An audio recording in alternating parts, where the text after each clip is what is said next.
Batson.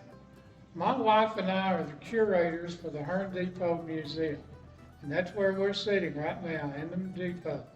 This old depot was built in 1901. It was built by the Southern Pacific and the Missouri Pacific Railroads to serve both of them as a passenger depot.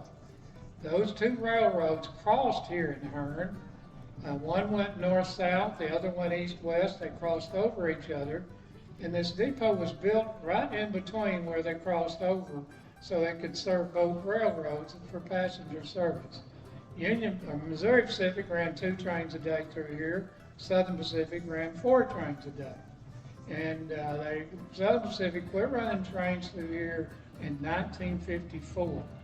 The Missouri Pacific continued to run their Texas Eagle up until 1970 when Amtrak took over. In fact, they still run the Texas Eagle, but it goes through Temple now instead of through Hearne.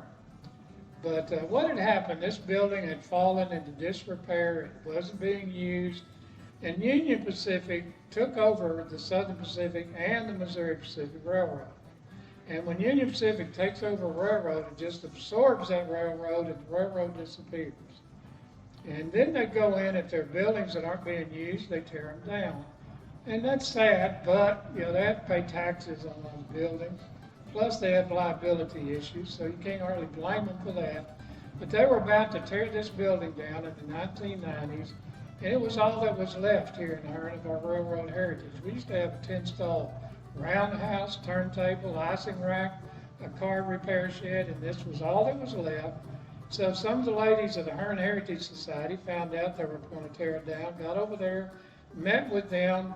They said it took about a year before Union Pacific finally said, hey, you can have this building. We don't even want it. You can have it, but you got to get it up off of our property. Now, these ladies were pretty determined. They got grant money and some tax money, and they actually, in 2001, picked this entire building up and moved it 600 yards over here where it is today and set it down. But that wasn't the biggest deal. The biggest deal was what the condition inside the building. Paint was peeling off everywhere, windows were broken, there were leaks in the ceiling where it leaked through and the floor needed to be replaced. It took them 10 years to restore the building to what you see today. And what you see today is what we're doing here as a museum, a lot of memorabilia about railroading in Hearne in this area. We have model trains, we have trains that the kids can run and play with, and we invite you to come visit us. We're open Wednesday, Thursday, Friday, and Saturday from 11 to 4, and we'd love to have you visit with us.